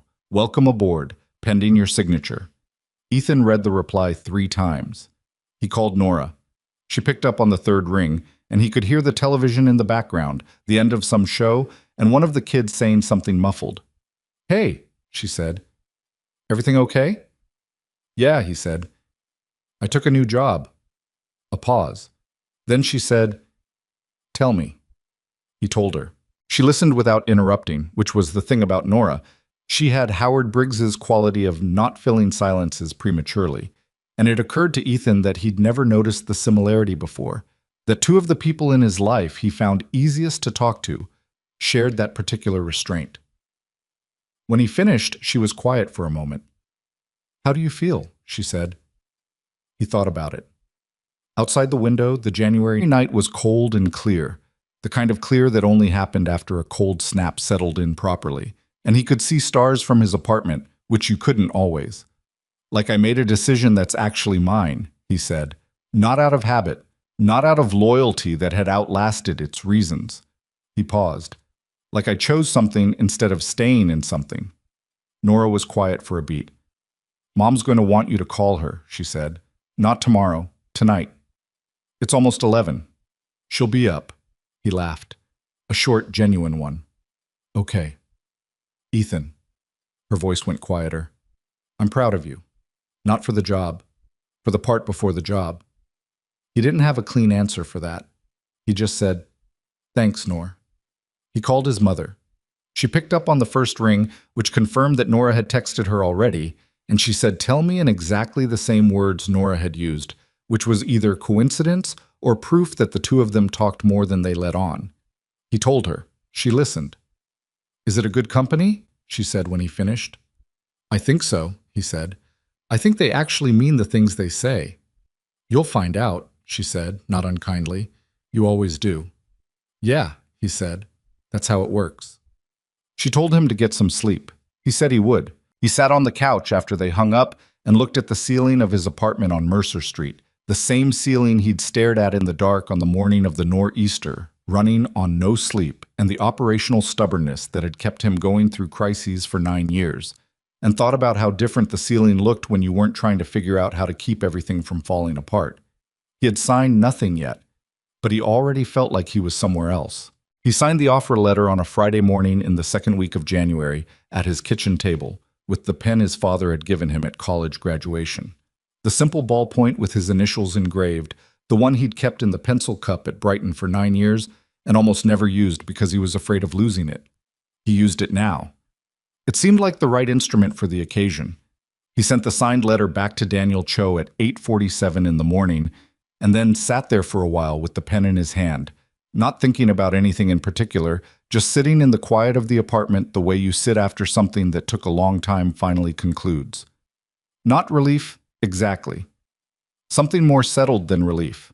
The particular stillness of a person who has stopped bracing for impact. He called Trevor that afternoon. Not to announce anything formally. He'd already sent Brighton a written resignation, brief and professional, thanking them for 9 years and wishing them well, the kind of letter that said everything it needed to say and nothing it didn't. He called Trevor because Trevor had been the person who sat down without being invited, who made the call that didn't have to be made, who said, for me personally, it was wrong when he didn't have to say that either. Trevor picked up on the third ring. "I figured this was coming," Trevor said, before Ethan had said anything beyond his name. "I'm sorry," Ethan said. "Don't be." A pause and the sound of Trevor's chair adjusting the way it always did when he leaned back. "Is it a good opportunity?" "I think so. Glen Ridge, operations director." "Daniel Cho," Trevor said. "You know him?" "I know of him. Good reputation. Runs a tight operation." Another pause. "He's lucky to have you." "I'm lucky to have the job," Ethan said. "Both things can be true," Trevor said, simply. The way a person says something simple when they mean it. Ethan looked out his window at the January street. A delivery truck was idling at the corner, hazard lights blinking in the gray afternoon, the driver checking something on a clipboard.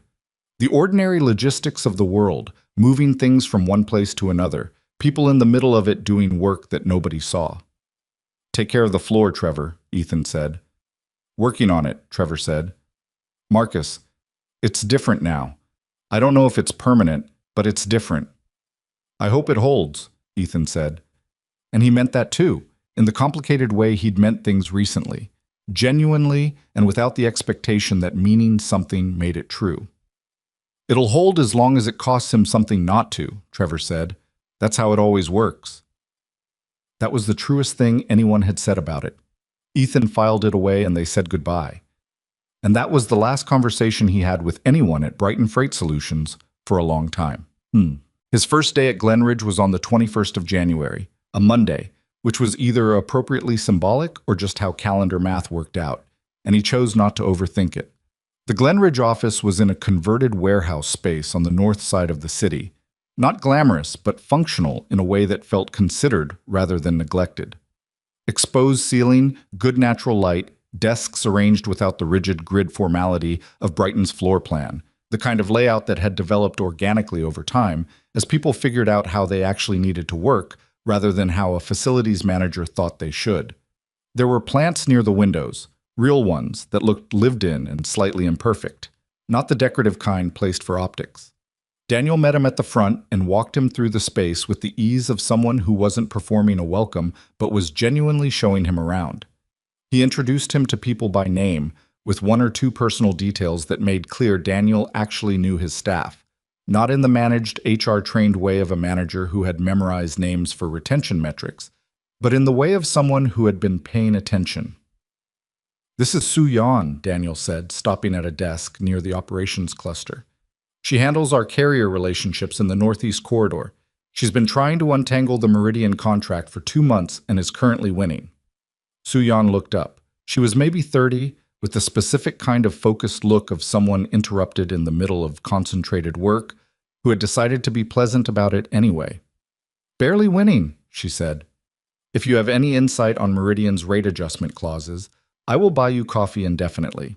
I might have some insight on that, Ethan said. Then you're already my favorite person here, she said, and went back to her screen.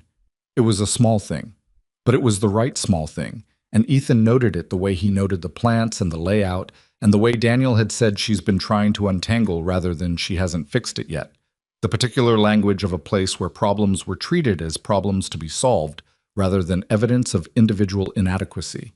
He spent the first week in the way he always started new things, quietly, observing more than acting, building a map of how things actually worked before touching anything. He asked questions that were more diagnostic than social, the way a doctor takes a history before forming an opinion. He sat in on 2 client calls and 1 carrier negotiation and said almost nothing, just listened. He ate lunch with different people on different days. He read the documentation, all of it, including the stuff that clearly hadn't been updated in 18 months, which was its own form of information. By Friday afternoon, he had a list. Not of problems. He was careful about that framing, even internally, because problems implied fault, and the goal wasn't fault, it was function. A list of gaps. Places where Glenridge's operational reality had grown past its infrastructure, where the scaffolding hadn't kept up with the building. 7 items, in order of urgency and impact. He sent the list to Daniel with a note. First week observations. Happy to walk through any of these whenever you have time. Nothing on fire, but a few things worth addressing before they get there. Daniel replied in 12 minutes. Let's do Monday morning, all 7. Bring coffee. Ethan read the reply and felt something he took a moment to identify, because it had been absent long enough that he'd stopped expecting it. It was the feeling of working in a place where bringing the list was the right thing to do, where the person receiving the list would read it as useful rather than as criticism, where the response time of 12 minutes meant, I'm paying attention, rather than you've made me uncomfortable. He went home that Friday evening at a reasonable hour. Made dinner. Called his mother, who reported that the physical therapy was less irritating now that she'd decided the therapist was competent, which was her highest form of professional approval. He watched something on television that he couldn't remember afterward. He went to bed without his phone on the nightstand, a new habit, and slept through to 6:15 without the alarm. He hadn't done that in years. The weeks that followed were not frictionless. That would be dishonest to say. The gaps in Glenridge's infrastructure were real, and closing them took the kind of sustained effort that can't be fully prepared for in advance. Long days when something broke in a way he hadn't anticipated. Client conversations where his credibility was still provisional, because trust in a new face takes time, regardless of your track record. Moments of frustration when the institutional knowledge he'd built at Brighton didn't transfer directly because the systems here worked differently, and some of what he knew was Brighton-specific rather than universal. There was a week in February where a carrier partnership on the Western accounts went sideways in a way that had roots in a contract clause. Nobody had flagged 18 months back, and Ethan spent 3 days rebuilding the relationship from the ground up through a combination of very direct conversations and a rate concession that Daniel approved without making it feel like a judgment. He fixed it. But it cost him something to fix it, the way fixing things always costs something, and he sat at his desk on the Thursday evening after it was resolved and felt the specific flatness that follows a sustained effort. Not defeat, just the honest weight of having spent a lot of energy. Suyan walked past his desk on her way out and stopped. Meridian's resolved, she said. I wanted to tell you in person. Good, he said. You look terrible, she said in the tone of a colleague rather than a concern. Thank you, he said. The Western thing is done, she said. I heard. You handled it. It took 3 days longer than it should have. Most things do. She picked up her bag. Go home, Ethan. He looked up at her. The phrasing was so familiar, so exactly what Diane used to say, on the exact same cadence, that for a moment he had the strange doubling sensation of being simultaneously in 2 different places. Yeah, he said, I will. He did. Marcus Whitmore visited Glen Ridge on a Thursday in late February. It wasn't announced in advance, at least not to Ethan. He found out when Daniel mentioned it at the end of a Monday meeting, with the matter-of-fact delivery of someone who doesn't think it should be a complicated thing. Marcus Whitmore from Brighton wants to come by Thursday, Daniel said. He reached out last week. Wants to see the operation, he said. I'm assuming it's also about you. Ethan considered this for a moment. Are you okay with that? I don't have anything to hide, Daniel said. And you've been here 6 weeks. If he wants to see where you landed, that's between the two of you. I just thought you should know. I appreciate that, Ethan said. Marcus arrived Thursday at 11. He came alone, which Ethan had half expected. No Trevor, no consultant from Apex Strategy Group, just Marcus in a coat that looked expensive and slightly wrong for the weather, the way people who spend a lot of time in controlled indoor environments misjudge outdoor temperatures. Daniel greeted him and gave him a brief walkthrough of the space, the same easy, genuine walkthrough he'd given Ethan on his first day. Marcus was attentive. He asked good questions, more operational than Ethan expected, more specific. He looked at the layout and the carrier board and the documentation framework Ethan had started building, which was up on a shared screen near the operations cluster, color-coded in a way that would have looked familiar to anyone who'd spent time near a certain whiteboard on a third floor across the city. Ethan watched him see it, watched something register. Eventually, Daniel excused himself with the naturalness of a person who understood when to leave a room, and Ethan and Marcus were standing near the windows with coffee cups, the north side of the city visible in the late February light. Still gray, but a different gray than December, the kind that carried the first faint suggestion of something warmer coming. You built this fast, Marcus said, nodding toward the documentation board. It's a start, Ethan said. It'll take another month to get the carrier section right. Marcus nodded. He looked around the space, at Suyeon's desk, where she was on the phone with someone and taking notes with the focused efficiency of a person who didn't know she was being observed, at the plants by the windows. It's a good operation, Marcus said. It's getting there, Ethan said. A pause. The city outside went about its business. I wanted to see it, Marcus said. Where you are. What you're doing. He paused. I think I needed to see that it was real. That this. He stopped, which was unusual for him. Marcus Whitmore was not generally a person who ran out of words. I made a significant error in judgment, not just about you, about the philosophy I brought into Brighton. He looked at Ethan steadily. I've been working with Trevor to address the things you named in January, the documentation requirements, the leave policy, the feedback structure. It's slow. Those things are always slow, Ethan said. Terrence Holbrook, Marcus said. I looked at his file after you left. 7 years. Carrier relationships across 4 regional hubs. We lost 2 of those carrier contacts within 60 days of his departure. He said it plainly, not as confession, but as accounting. I should have understood that before I made the call. I didn't. Ethan looked at him. The man standing in front of him was recognizably the same person who had sat behind the clean desk in December and asked, Is it life-threatening with that clinical flatness? Same face, same bearing. But there was something different in the way he was holding himself. Less managed, less positioned. The particular quality of a person who has been made uncomfortable enough by their own behavior to let it actually cost them something. I appreciate you coming here to say that, Ethan said. In person. It seemed right, Marcus said. They stood there for a moment in the comfortable silence of 2 people who have said the difficult things and don't need to fill the aftermath with noise. How's the floor? Ethan said. Adjusting, Marcus said. Phil is developing. Trevor is Trevor. Something that might have been a smile, brief and genuine. Diane is still bringing banana bread on the first Friday. Ethan felt something warm and specific at that. Good, he said. She should. Marcus finished his coffee.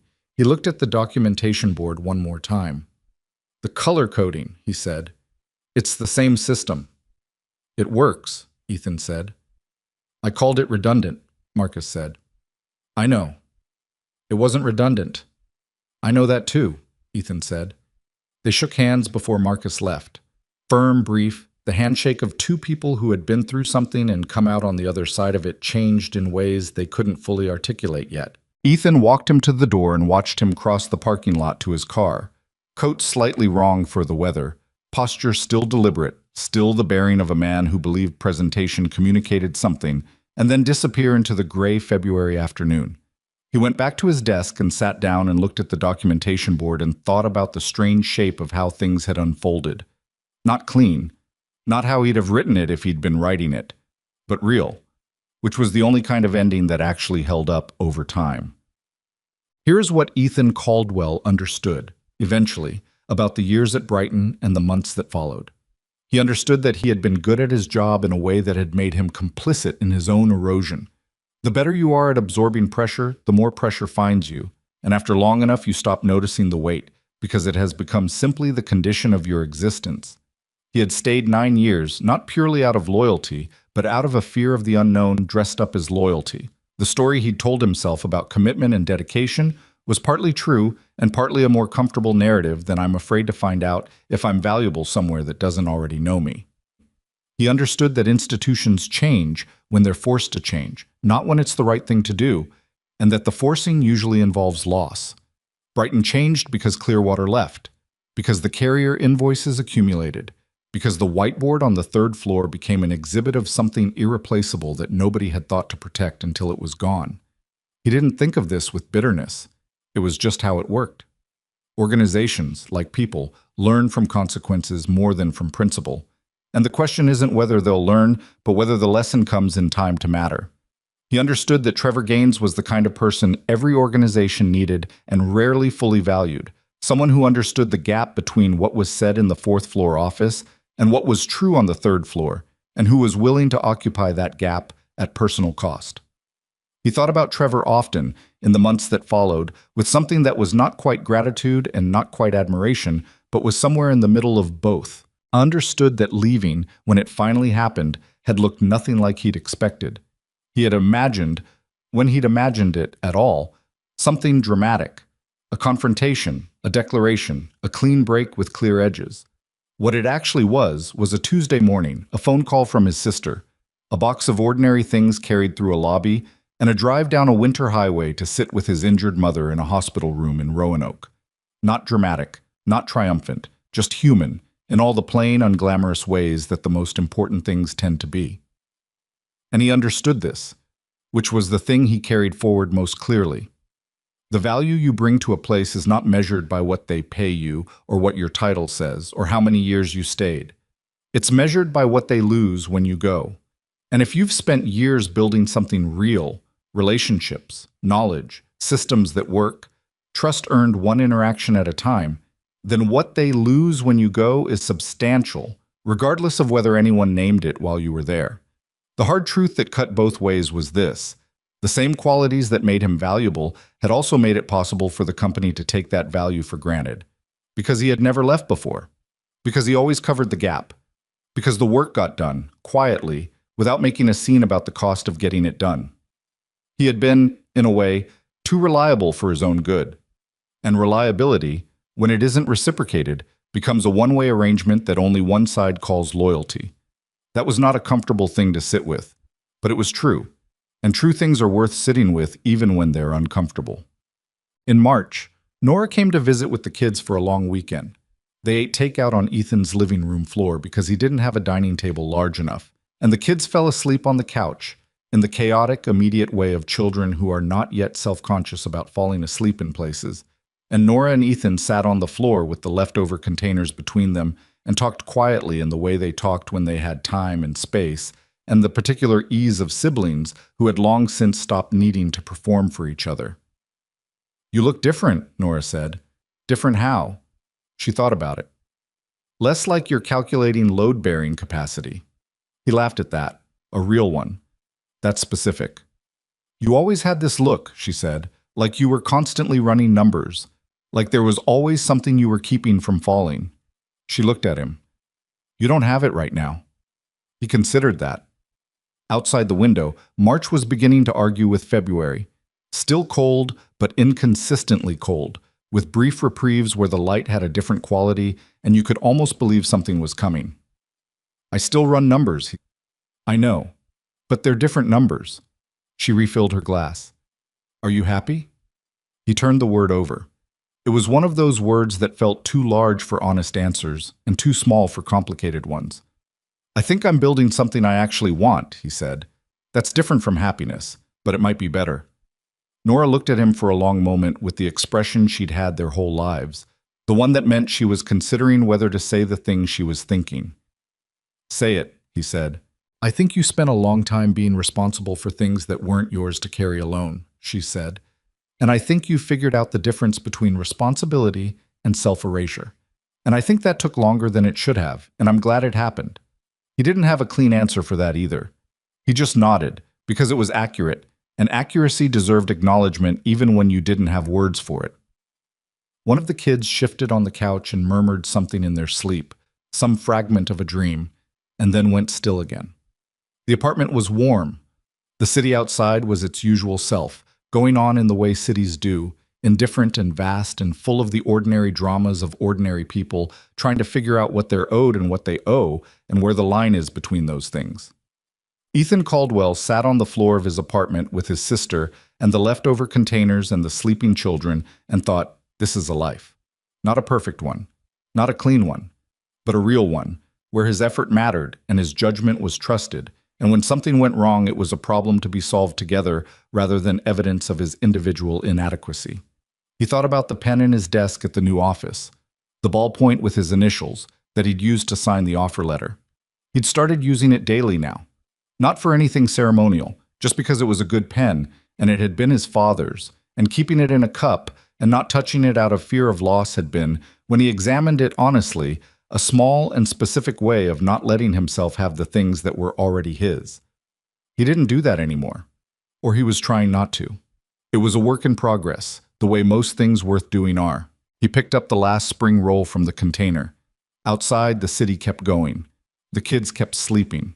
The month kept turning towards something warmer. That was enough. That was, in the end, more than enough. The weeks after Nora's visit settled into a rhythm that Ethan hadn't experienced in so long he'd forgotten it was possible. Not the rhythm of managed crisis, the kind he'd lived inside at Brighton, where each day was a sequence of fires either burning or about to, but something slower and more sustainable, the rhythm of work that had room in it. He arrived at Glenridge at 8 most mornings. He left by 6 most evenings. Not because anyone was watching the clock, but because the volume of work, properly distributed across a team that was adequately staffed, actually fit inside those hours. That sounds simple. It wasn't to him. It took weeks to stop feeling like he was missing something, like there was a crisis somewhere that he was failing to address by going home at a reasonable hour. He mentioned this to Daniel in passing one afternoon, not as a complaint, just an observation. And Daniel had said, without looking up from his screen, that feeling means the old place broke something in you. It goes away. Give it time. He'd said it the way someone says a thing they know from experience, not theory, and Ethan had filed it away without asking for the backstory, because some things you understand without needing the context.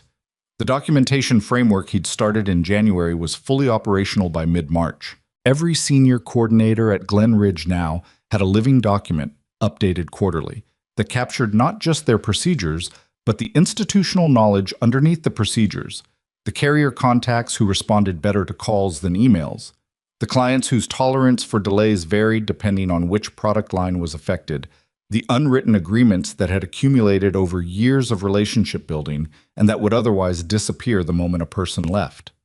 Ethan had built the template himself, field by field, based on everything he wished had existed at Brighton and didn't.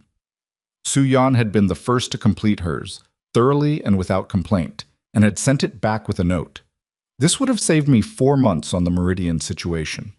Why hasn't everyone been doing this forever? He'd thought about that question more than she probably intended. The answer, as best he could reconstruct it, was that documentation like this required companies to confront the fact that their institutional knowledge lived in people rather than systems. And confronting that meant confronting how replaceable or irreplaceable those people actually were, which was a conversation most management structures preferred to avoid until forced into it by circumstance. Brighton had been forced into it by his departure.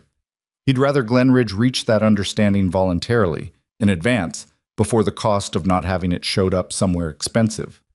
Daniel had approved the framework in one meeting. No committees, no 6-week review cycle, just read it, asked 3 specific questions, said implement it, and moved on. Ethan had noticed this pattern across his first months at Glen Ridge. Decisions that at Brighton would have entered a queue and emerged weeks later in diluted form were made here with a directness that still occasionally caught him off guard. Not recklessness, just the confidence of a person who trusted his own judgment enough to exercise it, and trusted his team enough to tell him when he was wrong. It was, Ethan recognized, the thing Marcus Whitmore had never quite managed. Not because Marcus was incapable of it, but because somewhere in his formation as a leader, he'd learned to confuse deliberation with control, and the two things were not the same. Frank Deller called in April. Ethan was at his desk when the call came in, and he almost didn't recognize the number before he answered. Clearwater Distribution's main line, which he hadn't seen on his phone in months. "Frank," he said, when Frank identified himself. "Ethan." Frank's voice had its characteristic mild precision, the voice of a man who communicated exactly what he intended and nothing extra. "I heard you landed at Glen Ridge." "About 3 months ago now," Ethan said. "I should have reached out sooner." A brief pause. "I want to say directly, the situation at Brighton in December was poorly handled. I don't know all the details, but I know enough. You were a good contact, and they didn't treat that with the weight it deserved." Ethan was quiet for a moment. Frank Deller saying something like that required a certain kind of professional generosity, the willingness to name something plainly that most people in his position would leave tactfully unsaid. "I appreciate that, Frank," Ethan said. "Genuinely." "Clearwater has finalized our Q2 carrier arrangements," Frank said, shifting with characteristic efficiency back to business. "But Q3 is an open question. We're looking at our regional logistics partnerships. I'd like to have a conversation about what Glen Ridge can offer." Ethan sat with that for a second. "I'd like that too," he said. "Good." A pause. "I'll say one more personal thing, and then we can be professionals about this. I mentioned your name to someone at a conference about 18 months ago, Daniel Cho." "He told me," Ethan said. "He's a good operator," Frank said. "You two will do well together." They scheduled a call for the following week. Ethan hung up and sat at his desk and looked at the carrier documentation board. The color-coded system he'd rebuilt from memory, refined and improved, made more transferable than it had ever been at Brighton, and thought about the specific chain of events that had led to this call. Frank mentioning his name to Daniel at a Baltimore conference. Daniel filing that away and reaching out the moment he heard Ethan had left Brighton. The conversation at the coffee shop on Carlisle Street. The offer letter signed with his father's pen. He thought about how different things might have looked if Marcus had simply said yes in December. 2 days. His mother's wrist. If the answer had been yes, Ethan would have gone to Roanoke and come back and kept going, kept absorbing, kept building the quiet resentment of a person who knows they're undervalued, but has convinced themselves that knowing it is the same as addressing it. He might have stayed another year, maybe 2, until something else happened, something worse probably, because these things tend to escalate when the underlying dynamic doesn't change. The no had been a gift, in that brutal way that the worst moments sometimes are. Not a comfortable gift, not one he'd have chosen, but real. He drove to Roanoke in April to see his mother, the first visit since Christmas. She met him at the door without the splint. The wrist had healed well, the surgeon satisfied, the physical therapist dismissed with faint approval. And she looked, he thought, exactly herself, which was the best thing she could look. She made dinner. He was not allowed to help. He sat at the kitchen table of the house he'd grown up in and watched her move around the kitchen with the efficient, slightly impatient energy of a woman who considered other people cooking in her kitchen an act of charitable interference. And he thought about all the times he'd called her from his car in the Brighton parking lot, between the office and the drive home, burning 10 minutes of the commute. Just talking to her because the transition between the two spaces required something that phone calls to his mother somehow provided. He hadn't needed to do that as much lately. He still called her, often, but not as a decompression mechanism, just because he wanted to talk to her. She put a plate in front of him and sat across the table, and they ate and talked about the neighborhood, about the neighbor whose quick 911 call she now regarded with grudging warmth, about the oak tree in the backyard that needed trimming, about a book she'd been reading and thought he should read. She asked about work in the precise way she always asked about work, not the generic "how's the job going" that didn't want a real answer, but specific questions that indicated she had been paying attention to previous conversations and filing information for later use. The Clearwater account, she said. The one you told me about, Frank Deller. He called last week, Ethan said. We're having a conversation about Q3. She nodded. Good. It's not finalized, he said. I know. But the fact that he called means something. She set down her fork. It means the reputation you built there is yours. Not Brighton's. Yours. He looked at her across the table. The kitchen light was the same light it had always been, warm and slightly yellow.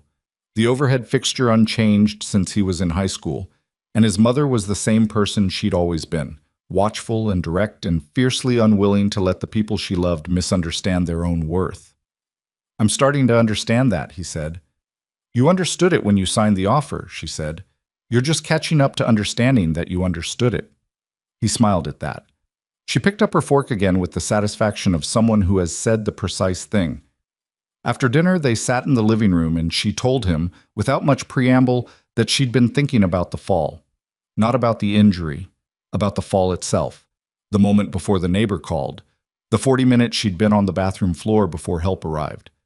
It wasn't pleasant, she said, which was her version of saying it had been frightening, in the understated vocabulary of a woman who had spent a lifetime considering fear an insufficient reason to stop doing things. I kept thinking about whether you knew that I was proud of you. Ethan looked at her. Mom. I know you know, she said, which cut off whatever he was going to say. I'm not asking for a conversation about it. I'm just telling you that it was the thing I thought about, not the wrist, not whether someone would find me, whether you knew. She adjusted her hands in her lap. You should know the things people think about when it gets quiet enough. He didn't try to make it into a moment. She wouldn't have wanted that. He just said, I know, and meant it, and she nodded once and said, good, and turned on the television, and that was that. But it settled in him somewhere permanent, the way a few things do, not loudly, not dramatically, just with the quiet weight of something true that had been said plainly between two people who loved each other without much ceremony. He drove back to the city on Sunday. The highway was different in April than it had been in December. Same road, same geography, but the trees had the first green on them now, that uncertain early green that looks provisional, like it's still deciding whether spring is really happening. He had the windows cracked for the first time since fall. The air smelled like something moving. He thought about the things his mother thought about on the bathroom floor, and about what he would think about if it ever got that quiet for him. And he found, not without some surprise, that the answers were different from what they might have been 6 months ago. He would think about Nora's kids on the beach in the photograph, the one now sitting on his desk at Glenridge instead of tacked to a wall in a corner office he no longer occupied. He would think about whether the people he'd worked alongside knew he'd actually seen them. Not as positions, not as resources, but as the particular human beings they were, carrying their particular knowledge and history and imperfection into a building every morning because they needed to, and because some part of them still believed it was worth something. He thought about the whiteboard, whether it was still there or whether someone had finally erased it, whether the third floor had found its way back to something that functioned without him or was still absorbing the slow accumulation of gaps his absence had left. He hoped it had. He genuinely did. Not for Marcus's sake and not for Brighton's P&L, but for Diane, who brought banana bread on the first Friday and kept doing it even when the floor was having a hard month. For Phil, who had stood in front of the whiteboard with a dry erase marker and correctly understood that overwriting something you didn't fully understand was worse than leaving it alone. For the people on the third floor who showed up every day and did the work and deserved to do it somewhere that understood what they were actually contributing. Loyalty is not a personality trait. His mother had almost said that in the kitchen in December, and he'd arrived at it himself somewhere on the highway between Staunton and Lexington. You don't owe a place your willingness to disappear into it. What you owe, what good work actually requires, is your honest effort, your genuine knowledge, your real presence. And those things are only sustainable when they're given somewhere that treats them as what they are, valuable, finite, and belonging to a person who also has a life outside the building. That distinction had cost him a long time to learn. He didn't entirely regret the time it had taken, because the learning that costs you something tends to be the kind that holds. But he thought about the people still working through it, the ones who hadn't hit their breaking point yet, who were still absorbing, still covering the gap, still confusing endurance with loyalty. And he hoped for them the way you hope for someone making a mistake. You recognize because you made it yourself, with the specific compassion of personal experience, and without the condescension of thinking you would have known better sooner if you'd been in their position. You don't know. You never know until you do. He merged onto the final stretch of interstate, the city skyline coming into view ahead of him in the April afternoon, real and gray and complicated. The same city it always was, full of the usual ongoing dramas of people trying to figure out what mattered and what didn't, and who they were when nobody was requiring them to be something specific. He felt, driving toward it, the particular quality of a person returning to a place that had started to actually belong to them. Not perfect, not resolved in all its parts, but his. He turned the radio up and drove the rest of the way home with the windows down and the April air coming through, carrying whatever April carried. The smell of something that had been cold for a long time,